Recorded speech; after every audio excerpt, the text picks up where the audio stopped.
Salut tout le monde. Alors, avant de commencer cette vidéo, je vous laisse proposer dans les commentaires le sujet du prochain 10 anecdotes, et si le sujet m'intéresse, je le prendrai. Alors, lors de la dernière vidéo, les votes se sont partagés entre One Piece et Naruto, et donc vous savez ce que j'ai choisi. Comme d'habitude, il y aura du spoil, sur ce, c'est parti.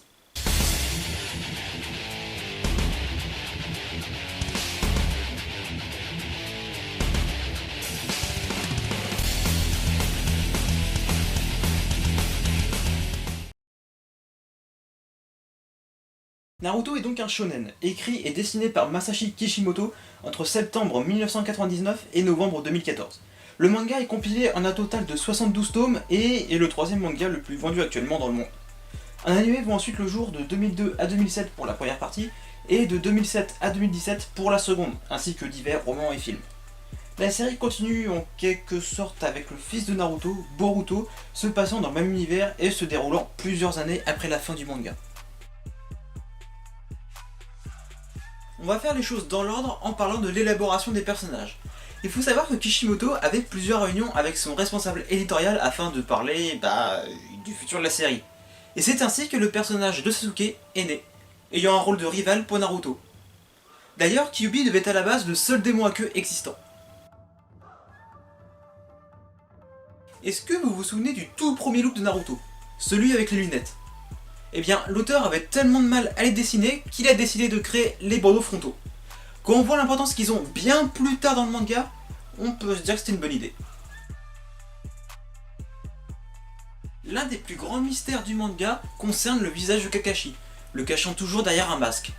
Même si on ne saura probablement jamais pourquoi il le cache derrière un masque, son visage lui a bien été dessiné. En effet, lors d'une exposition itinérante consacrée à Naruto, un nouveau chapitre parut nous racontant comment l'équipe 7 tenta de découvrir le visage de Kakashi. Bon allez, je suis sympa, je vous le montre.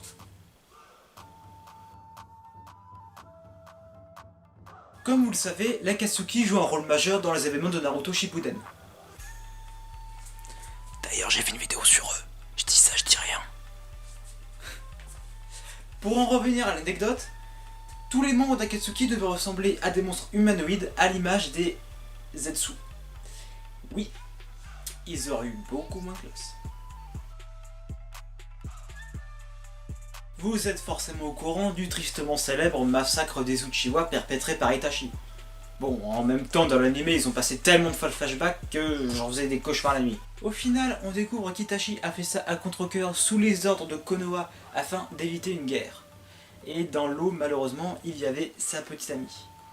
Il a donc utilisé des arcanes lunaires sur elle afin de lui montrer une longue vie heureuse qu'elle aurait eue avec Itachi. Quel bon gars, putain.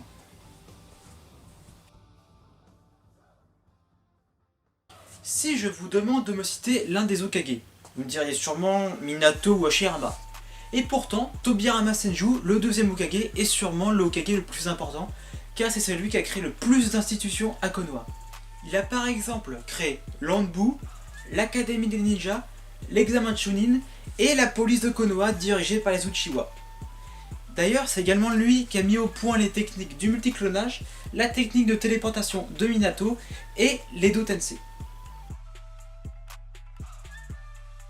Oh la censure, ça peut carrément te gâcher un animé, même récent.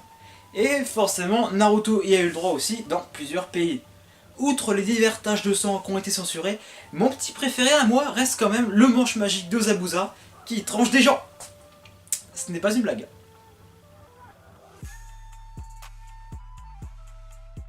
Lorsqu'une adaptation animée sort, on remarque parfois quelques différences avec l'œuvre originale. Cette fois, je ne vous parle pas de filler ou carrément de changements radicaux, mais plutôt de coloration. En effet, dans l'anime, le Rasengan de Naruto est bleu, alors que dans le manga, il est jaune. On remarque ces différences sur la couverture du tome 52. Kishimoto a eu pas mal de gêne à écrire la romance entre les personnages, notamment entre Naruto et Hinata. C'est pour cela que celle-ci s'est développée bien plus tard dans le film The Last.